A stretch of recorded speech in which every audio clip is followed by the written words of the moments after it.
No sveika tautā! Pilsētnieks laukos vai laucinieks pilsētā ir atpakaļ šeit, labo auto, pie Subāriem. Un šodien, kā jau trešdienās, atkal mēs parunāsim par to, kas satrauc daudz subāristus.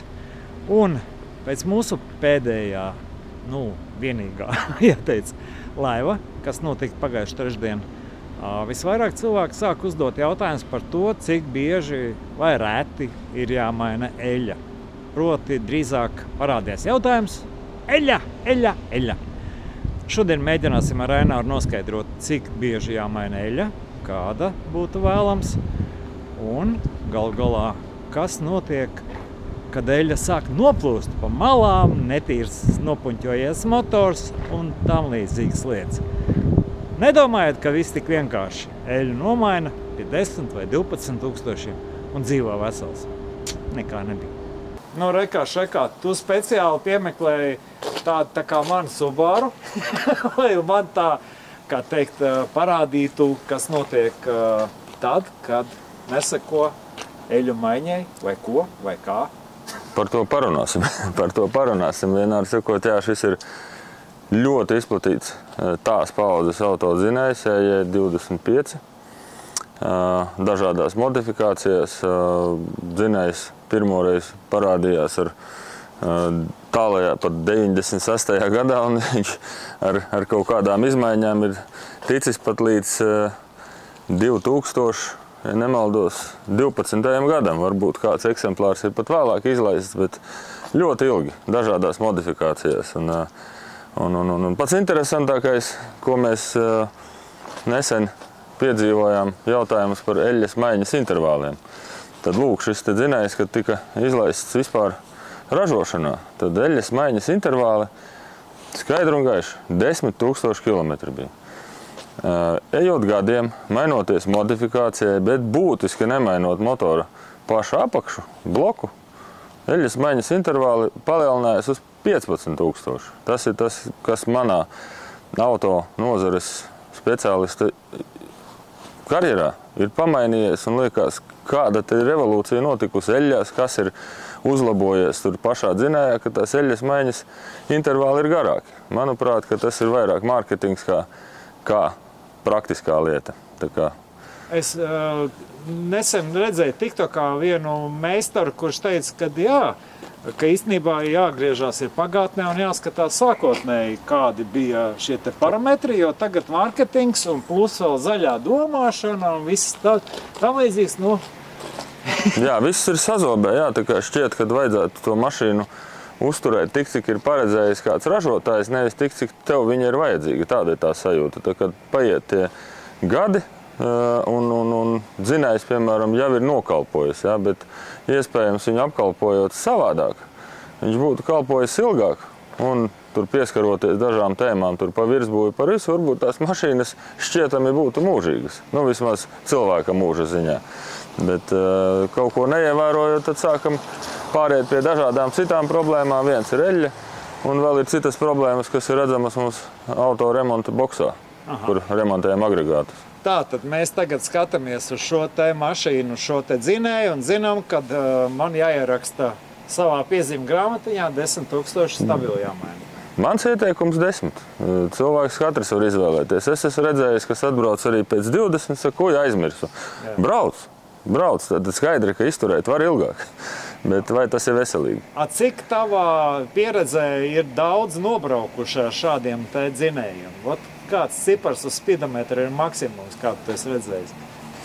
Burtiski tādā pat krāsā mašīnu, ko cilvēks pirka jaunu un apkalpes veica pat 10 000, neskatoties to, ka viņam bija rekomendēts 15, tad es esmu redzējis 570 000, kad tā mašīna tika nomainīta. Jā, varbūt viņa dzīvoja vēl tālāk, bet es saskāros un nebija motors nekas darīts. Viss bija kārtībā, vienkārši labi apkalpots. Nirstam iekšā boksā un parunājam par citām versijām. Dodamies. 500 000 es varēšu braukt. Man tikai pār pa 200. Kur operācija zāle. Tas nenozīmē, ka te viņi visi ir beigti un pagalam. Te dažādās stadijās tie motori, ātrumkārbus un viss pārējais šeit. Jaunākas paudzes Subaru. Dzinējs nav. Šeit dzinējs nav. Dzinējs ir tur. Kāpēc viņš tur atrodas? Šis ir stingri sazobē tieši ar eļļas maiņas intervāliem, garākiem nekā tas ir bijis senāk vēsturē. Dēļ tiem garākiem eļļas maiņas intervāliem, eļļa izstrādājoties, veido vairāk netīrības, retāk dabūna izskalot kaut ko veco. Tas varētu salīdzināt, piemēram, mēs zobus tīrīt nevis katru vakaru, bet, pieņemsim, reizi nedēļā. Tad brīnītos, cik ļoti apaug zobi ar dažādiem aplikumiem. Tas tā pārspīlējot, bet dzinējiem prasītos mainīt to eļļu biežāk. Ir klienti, kas to dara taktiski vispār divreiz biežāk, tad, respektīvi, 15 000 ir intervāls, bet viņš nomaina vēl pa vidu vienu reizi, ja, un saprot to, ka tikai eļļa aizsargā dzinēju no iekšas tās visas eļļojamās daļas un tā tālāk. Un šim te dzinējam kāda bija problēma?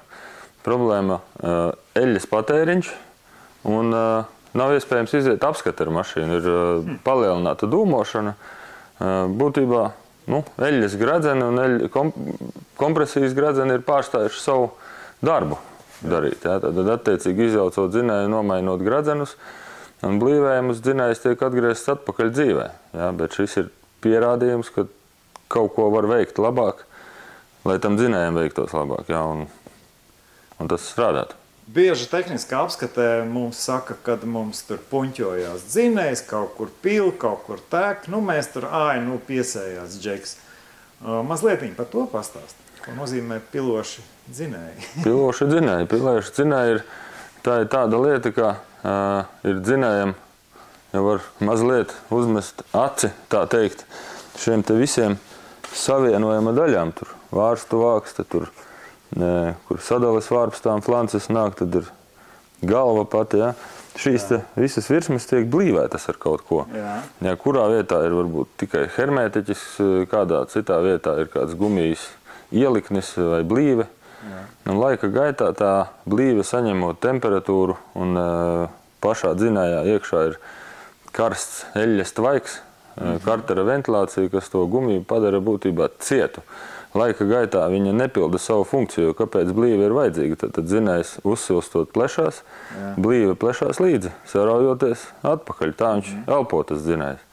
Tad, kad šī elpošana pārstāja notikt, tad dzinējs sāk suloties, tā teikt, tautas valodā. Un tā klasiskākā sulošana, kas ir tāda jau bēdīga, ir tad, kad gar blīvi tur apakšā zem motora. Šis ir pārāk jauns, lai tam notiktu, bet vecākiem dzinējiem tur mēdz parādīties eļļas pēdas vai dzesēšanas šķidruma pēdas, kas nozīmē pirmās pazīmes, ka tur kaut kad notiks. Ja. Es esmu redzējis, ka cilvēki nobrauc arī 3 gadus veselus nomazgājot dzinēju, jā, viņš tik traki jau nesulo, lai nevarētu pa ielu pabraukt vai nevarētu noturēt šķidrumus dzinējā iekšā. Bet tās ir pirmās pazīmes, ka vairs nav veselība laba. Un tad ir jāsāk domāt, vai metam mieru, vai tomēr taisam un braucam, jo pats viņš labāks nepaliks. Ko darīt? Noklausījās tagad video un tagad viss saķēra galvas.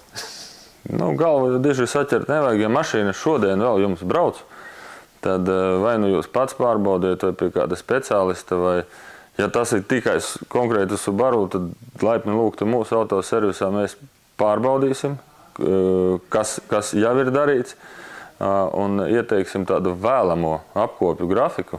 Par eļļu jau tā kā minēju, bet vēl ir tāda lieta kā dzesēšanas šķidrums dzinējā, kuru izlejot arī kā analīze redzams, iztek viņš labs vai nelabs, kas arī palīdz dzesēšanas sistēmai būt labākā, veselīgākā stāvoklī. Attiecīgi palīdzēsim, mūsu servisā mēs palīdzēsim jūs tai mašīnai veikt apkopes veselīgākā veidā priekš mašīnas.